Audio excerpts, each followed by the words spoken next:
Hello everybody, my name is Carolyn Manning. I've been working as a psychologist for the past 25 years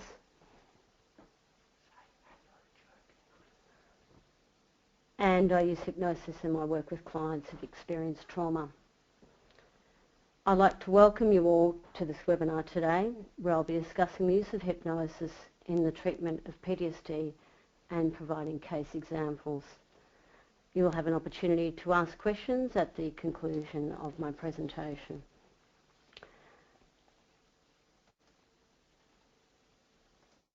The topics I'll be covering today include the impact of PTSD on clients, problematic coping strategies arising from exposure to trauma, the use of hypnosis in the management of PTSD, and discussion.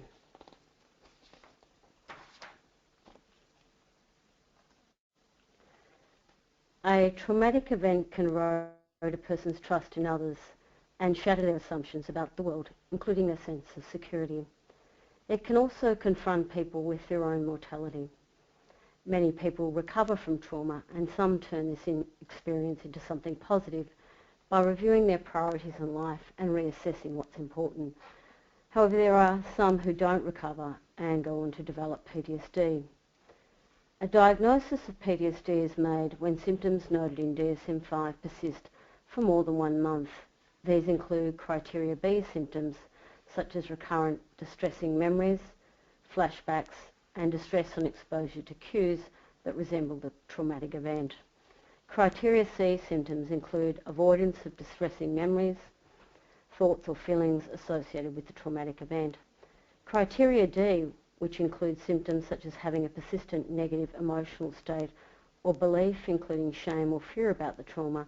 And finally, criteria E, which includes irritability, hypervigilance, sleeping problems, heightened startle response, and poor concentration.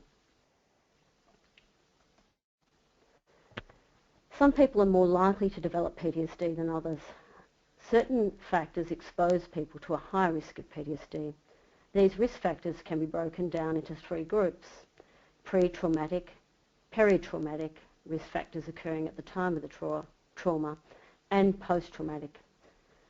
Risk factors in the development of PTSD cited in DSM-5 include the following: pre-traumatic risk factors such as prior psychological difficulties, including being diagnosed with a depressive disorder, obsessive compulsive disorder, panic disorder, or the individual has experienced childhood emotional problems by the age of 6. Environmental factors, including low socioeconomic status, family psychiatric history, exposure to prior trauma or childhood adversity, are also pre-traumatic risk factors. Gender is also a pre-traumatic risk factor in that PTSD rates are higher amongst women than men. Peri-traumatic risk factors include the severity of the trauma, the extent to which there was a threat to life during the traumatic event, and whether the incident involved interpersonal violence. For example, the trauma was perpetrated by a caregiver against a child. If dissociation occurred during the trauma and persisted afterwards, there is an increased likelihood of the individual developing PTSD. In regard to military personnel, there is a higher risk of PTSD developing if a soldier killed an enemy, witnessed or participated in atrocities. Post-traumatic risk factors include personal or temperamental factors, such as inappropriate coping strategies, negative self-appraisal, blaming oneself, or the development of an acute stress disorder. Environmental factors include lack of social support from family or friends. Support from family or friends are protective factors mitigating against the development of PTSD. Repeated further exposure to trauma or other adverse life effects can also increase the risk of PTSD. In my experience, the severity of the trauma, whether the trauma was a single or multiple event, the person's proximity to the event, the duration of the trauma, whether the person has experienced a traumatic personal or family life, and whether the person has social supports, are all factors which I have found influence whether an individual develops PTSD or not. Individuals diagnosed with PTSD generally have higher levels of hypnotisability than the normal population because of higher levels of dissociation. When considering the use of hypnosis in the treatment of PTSD, it's important to build rapport and trust with the client, obtain a clinical history and conduct psychometric assessments, including the PTSD checklist and S21. Also, it's helpful to ask your client about their past and current coping strategies. In other words, try and establish what has worked with the client and what hasn't worked in the past. If I use hypnosis to treat PTSD, it's in combination with other treatment modalities, including CBT and psychoeducation. Educating the client about PTSD, discussing functional coping strategies, and assessing sleep hygiene are all important components of psychoeducation. Research from the International Society for Traumatic Studies suggests that there is no evidence to show that hypnosis is effective as a lone treatment for PTSD. However, single case studies which have integrated hypnosis as part of an overall treatment strategy have shown positive results. Treatment interventions with PTSD may involve multiple practitioners, including, for example, a GP, psychologist, rehabilitation consultant, couples counsellor, substance abuse counsellor, or in some cases, a psychiatrist. It's also important to assess for any contraindicators to the use of hypnosis, such as psychotic features, severe depression, or suicidal ideation. Pending litigation may also impact adversely on a client's responsiveness to hypnosis. Some individuals with PTSD are not well resourced socially or psychologically and may resort to problematic coping strategies such as self-harming, drug or alcohol abuse to manage the emotional pain associated with the trauma. These strategies may help the person to survive in the short term via a process of numbing. However, prolonged use of these strategies can create additional problems such as relationship difficulties, health, employment issues, social isolation, or financial difficulties. When you are contemplating using hypnosis for the treatment of PTSD, the challenge for you as a psychologist is which of the presenting problems do you concentrate on first. For example, do you address the presenting symptoms associated with PTSD, such as avoidance, intrusive thoughts or nightmares, or do you focus on addressing the problematic coping strategies aimed at managing the symptoms associated with the trauma, such as drug or alcohol abuse?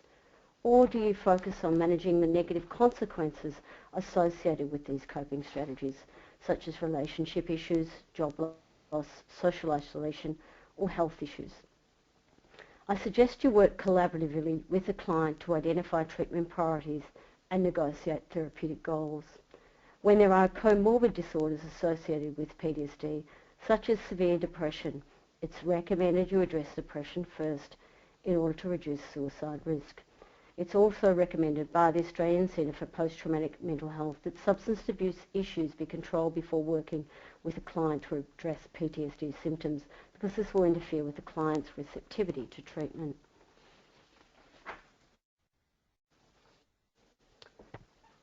I have found that hypnosis offers a safe way for clients with PTSD to process painful images or memories associated with the trauma.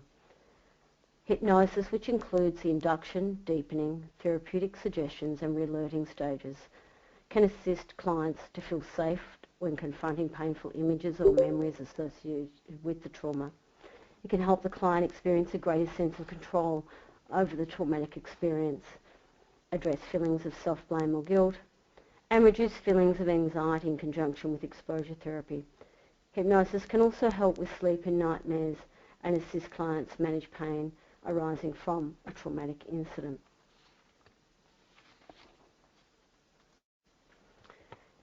Hypnosis can be used to deal with painful memories and emotions associated with a traumatic experience.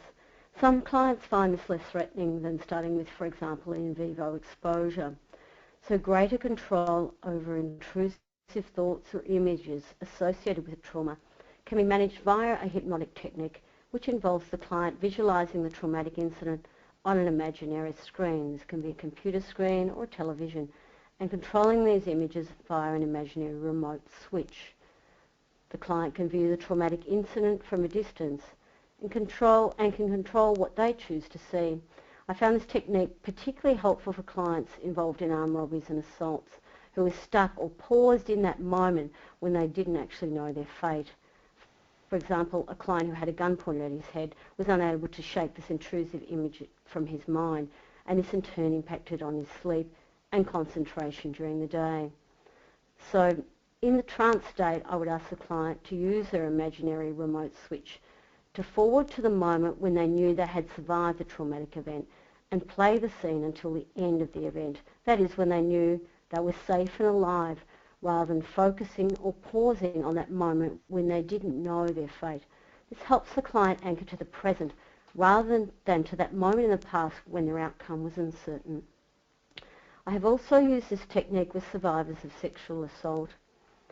I've asked a client in the trance state to visualise the traumatic event on the TV screen, starting with an image that evoked minimal distress.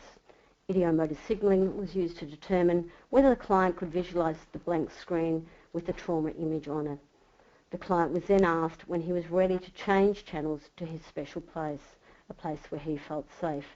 So any intrusive thoughts or images associated with the client's past trauma could be seen in a detached way on the television screen, which he could control by changing channels when he needed to. The intervention worked well with the client.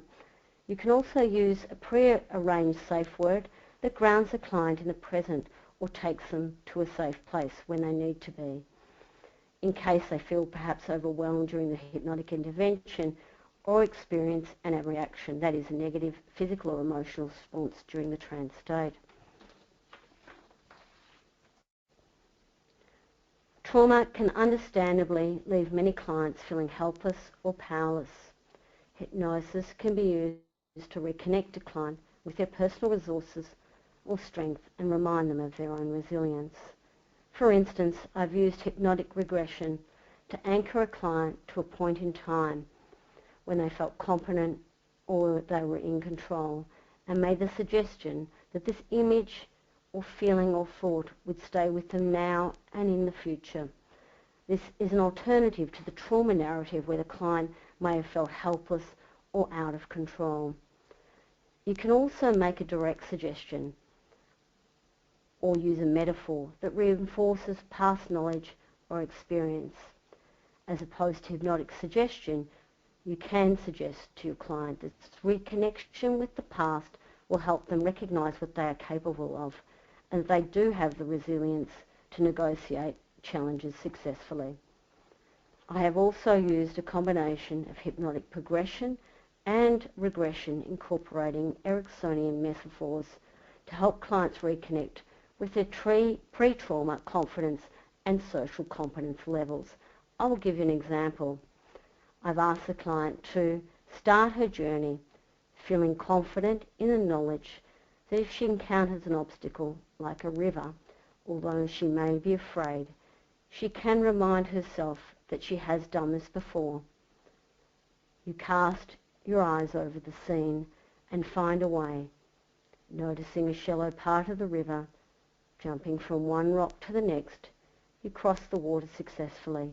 Notice how this feels, the sense of success in your accomplishment.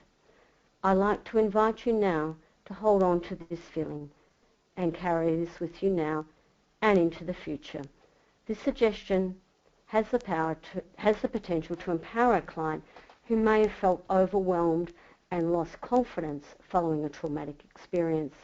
It also contains a future-based suggestion about holding on to the positive feelings identified in the trance state.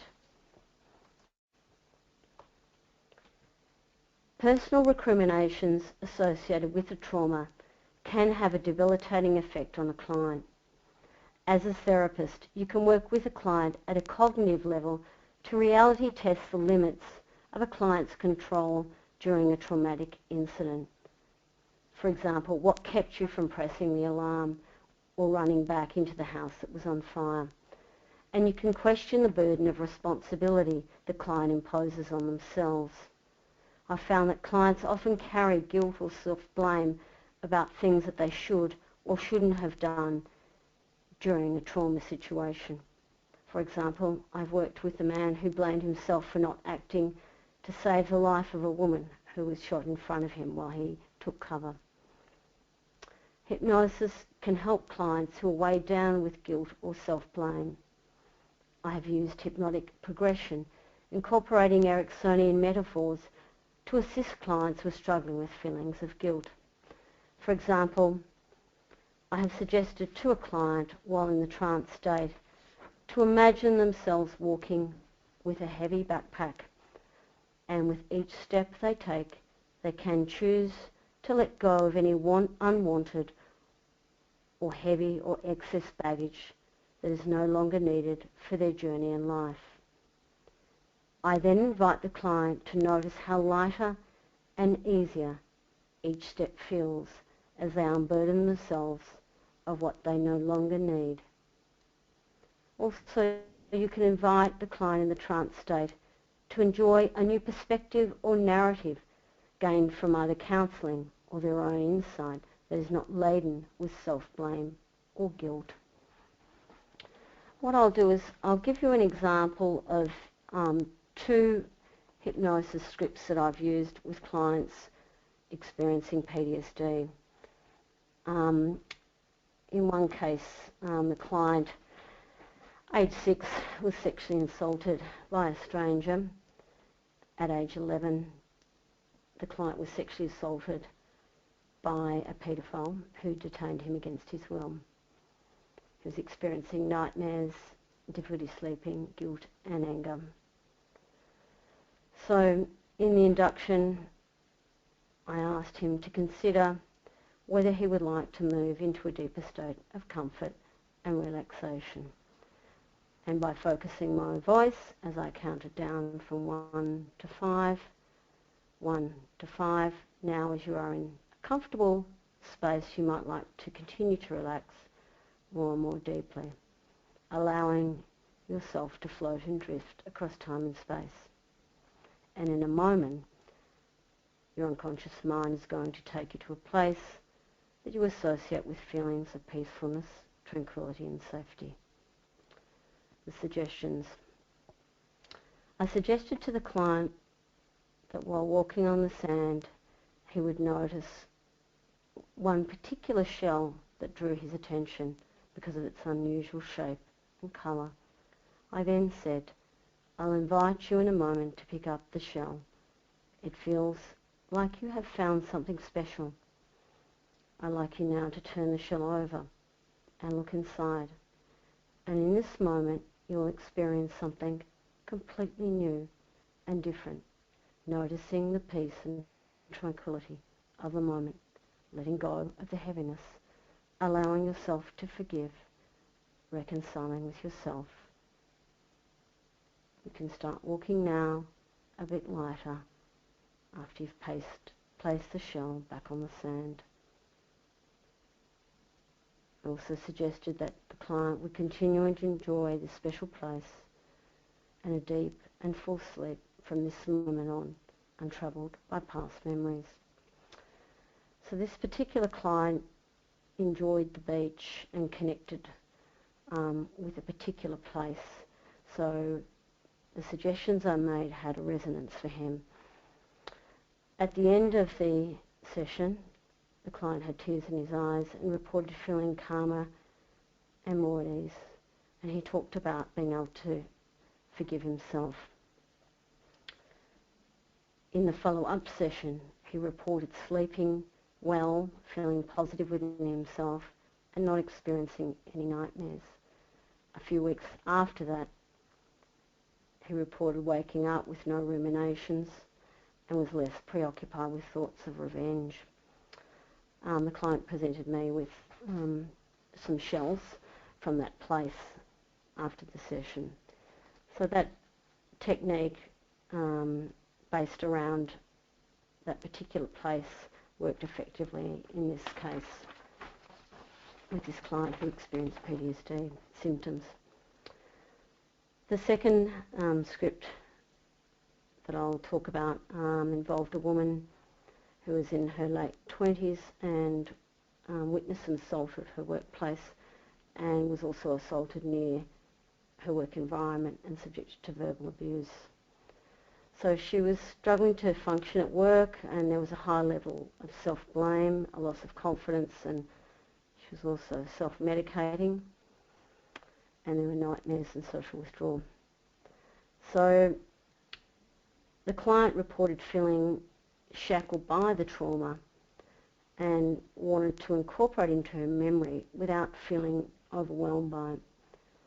So I used Ericksonian metaphors in this case, and I invited the client to imagine your life as a book. You're curious about what the story may hold. Let go of the previous chapter and allow yourself to move forward, staying in control of the pace that you progress at. No need to skip pages or return to old chapters. Take each step at a time and understand the book as a whole. So the client, in terms of the feedback and debrief at the end, talked about the survivability of her emotions. So she no longer felt the need to manage feelings by overeating or vomiting. She was able to stay with feelings rather than self-medicate with alcohol, and reported that she was consciously able to accept herself and understand that she wasn't to blame. After the session, she was reported being able to socialise with less anxiety, her sleep had improved, and she was able to walk in the area where the incident occurred, and her anxiety was significantly reduced. She also described feeling less irritable and reported less frequent nightmares and decreased startle response and fewer headaches. So in both cases, I've given you an abbreviated version of what I presented to the client in the hypnotic intervention, and also I saw the client obviously over a number of sessions. So they're two examples of some of the scripts I've used to address clients with PTSD. What I'll talk about also is now is managing avoidance behaviours. So hypnosis can be useful in addressing avoidance behaviours associated with PTSD. So avoidance strategies are very common after a trauma, and this is particularly problematic if the trauma occurred at the workplace and a client is too anxious or afraid to return to their place of employment. So hypnosis can reduce the intensity of a client's effective response, which in the initial phase of counselling can prevent him or her from engaging in emotionally higher risk strategies such as in vivo exposure by a process of systematic desensitisation. So the therapist can guide the client through a graded imaginary exposure using hypnosis and can conclude with the more effective in vivo exposure or reality exposure. For example, in a case where a client was assaulted at the workplace, you might ask them to imagine themselves walking into that workplace with a close friend and ask them to notice how they are comforted by the presence of this friend. You can suggest that with each step they take, they feel a growing sense of ease as they move closer to the work environment. You might check with the client by iomotor signalling when they feel comfortable to move even closer to the area where the traumatic incident occurred. And if this is successful, you can then follow up with an in vivo exposure. Hypnosis I've found to be very useful in addressing sleep issues and nightmares associated with PTSD. So, before you consider using hypnosis, check your client's sleep hygiene. So are they using caffeine before bed? Ask about, is the room dark? Is it noise-free? Have they turned off their mobiles? They're not using the television or computers in the room. Are they winding down before bed, or are they actually winding up? Check if they're going to bed at a regular time, eating at a reasonable hour, and that they're not exercising too late and producing adrenaline and noradrenaline that's actually keeping them awake. All of those things are important to check before considering using hypnosis to address sleep or nightmares. I'll give you an example of how I've assisted a client to improve his sleep and reduce nightmares. This particular client had a problem with jaw locking and was referred to me to address this problem of jaw locking, which was actually the result of many traumatic incidents that occurred over a period of approximately 15 years. So that was a symptom. So in this case, I used an Ericksonian metaphor to address the jaw locking, and I made the suggestion about letting go of the past trauma. So I'll just go to the suggestions that I made and read from the script that I used. I'd like you now to imagine yourself driving your vehicle, returning from a long journey back home. As you are driving, you pass through a number of small towns and you notice the scenery change around you. Each town you pass through becomes a distant speck in the rear vision mirror as you move further down the road towards home. As the scenery changes, you let go of where you have been, the images, the emotions, the place and people. With each passing moment as you draw closer and closer to home, you remember the places you have passed through. But like the passage of time, they become distant memories that no longer touch you, unlocking and letting go as you come closer and closer to home.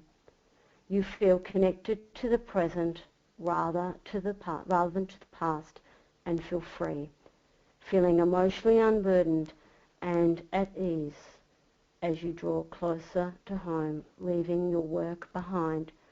This feeling will stay with you now and into the future from this moment on. Continue to enjoy this state of comfort, and in the next moment you will re-alert, feeling refreshed as I count backwards from 5 to 1. So this, I won't go into the details about the job this person performed, but it involved a lot of driving, and there was a lot of past trauma associated with this client's work. So after the session, the client reported a positive improvement in his sleep, and also his partner reported that there was far less jaw clenching during the night, so it was significantly reduced, and the client also reported no jaw clenching during the day, and a reduction in terms of sleep disruption throughout the evening. So that worked quite well. In another case, I saw an 8-year-old girl for counselling who had PTSD following a road accident where she was in a vehicle and a van crashed into her car that her mother was driving, and the young girl felt very distressed by this event, and she was refusing to attend school, and she was experiencing nightmares and bedwetting. So just in a very brief form, in the trance state, I recounted a story about the girl's teddy bear that she slept with, and in the trance state I talked about her little bear who liked to live in a comfortable, dry cave, and that little bear slept at night undisturbed, safe and sound. So the suggestion there was around not bedwetting, and the session follow-up, the mother reported that there was no bedwetting, and her daughter experienced a full night's sleep uninterrupted, and she experienced no further nightmares. So, but I just want to stress that all of those interventions occurred in the context of many sessions of counselling, and I also talked to the client about what had a resonance for them in terms of the script that I was going to use. So with the young girl, you know, I knew that she had a little teddy bear that she felt connected to, and we'd talk about stories involving the teddy bear, and I incorporated that into the hypnotic intervention, and it worked successfully. So in terms of face validity, I make sure that the client connects with the suggestions that I'm making, and I've done a lot of work around that, so I don't use generic suggestions per se. In terms of pain management, hypnosis can be very useful to deal with symptoms, for example, such as headache, back pain, or other injuries that might have occurred as a result of a traumatic incident. I had a case where a worker was injured when a high pressure hose malfunctioned, went through his chest, and I used hypnosis to manage his chronic pain. So the suggestion was made that when he felt pain, he would imagine pain as the colour red, and with each breath he took, the colour would gradually fade and the pain would progressively ease as he became more relaxed. I also used ego strengthening suggestions and reinforcing feelings of confidence and general well-being, as well as CBT and behavioural goals, and this was very successful. Excuse me. What I would like to do now is give you a script, a more detailed script of an intervention I used with a client who also suffered from PTSD. He had very low self-confidence, and there was some family trauma. Again, the script I used was tailor-made around what he connected with, and so I did some research when I used the images and checked with him that with some of the suggestions that I was incorporating, that he had a connection with these suggestions. So they were ego strengthening and suggestions around self-acceptance and letting go of the negative past narrative. So I'll just go through the script in full. So I asked the client to go to his special place. It's a place of safety that's familiar to you. Allow your mind and body to go there, floating and drifting inside the spaceship, weightless and free, enjoying the sensations of freedom as you drift effortlessly around the spacecraft, enjoying the view outside and the sensation of weightlessness. After spending time drifting and floating, enjoying the view outside, you decide to close your eyes and just drift effortlessly in the spaceship. You allow time to pass and decide you've had enough rest and would like to continue your adventure. You enjoy the sensations and freedom of this space. However, slowly you notice something odd and strange, a feeling of heaviness that doesn't seem to belong in this weightless environment. You know that this heaviness doesn't belong in space, and it no longer belongs to your world on Earth. You look down at your legs and notice that you have become entangled in the cords of a very old computer that still has the keyboard and console and hard drive attached. You're surprised by this, and you no longer wish to be burdened by this unnecessary weight. Everything about this computer is redundant, and it's no longer necessary in your life. As you look down at the cord console around your legs, you know it's time to unshackle yourself so that you can float and move effortlessly and freely in your daily life. You reach into the zip of your spacesuit and feel the penknife in your hand. It's your choice now. It's your decision whether to cut the cord free and free yourself of a past which has burdened you for so many years. Do what you need to do right now. With your decision made, you know now that the untruths and lies of the past that have weighed you down no longer deserve a place in your life. Hold on to this thought and feeling and allow it to grow each day. Notice your newfound freedom, confidence, and feeling of safety that is part of your new life.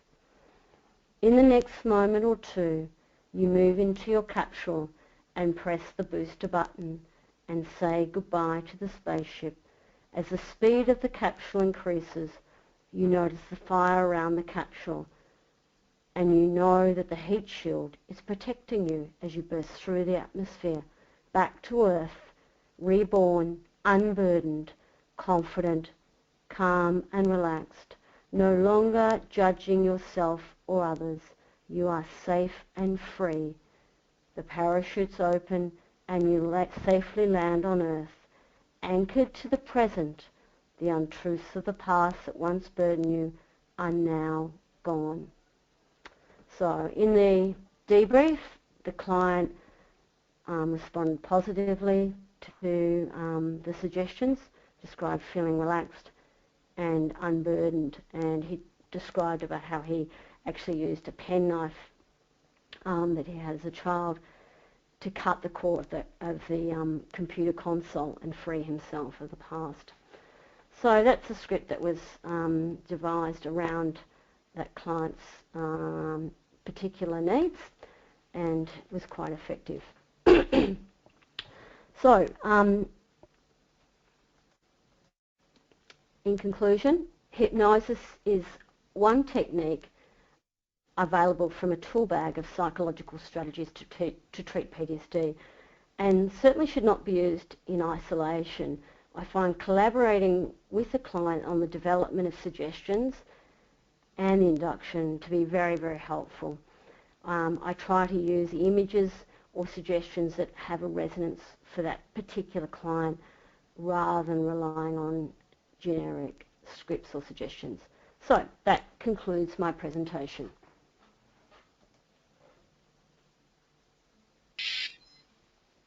Thanks, Carolyn. Are there any questions? Very interesting. I'm just going to unmute everyone. So perhaps individually you might like to mute yourself.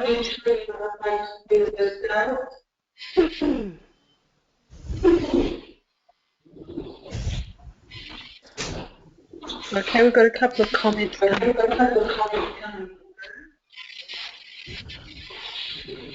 Okay. You could, it depends. I mean, there's that anaesthetising the hand. I remember using, a client of mine had experienced an anaesthetic and he enjoyed that sensation, and I used that suggestion to assist a client with chronic pain. So that was useful. I guess it's trying to work out with the client what kind of image or feeling that might have a resonance for them. So it could be colour, it could be ice, it could be warmth, it could be, you know, imagining the arm progressively being anaesthetised. If they've had that experience before, it could be numbing. I think you have to check with the client whether what experience might work for them, because you don't want to use a suggestion that they might feel uncomfortable with. So I will actually ask, and generally clients are quite, you know, helpful in terms of giving feedback. Well, I enjoyed that experience when, you know, I had this particular medication or this particular anaesthetic, and you can replicate that as a suggestion. So try and work with the client to organise suggestions that have a resonance for them. Because, I mean, what worked with this other client I gave the example of with colour, it may not have that connection with your client.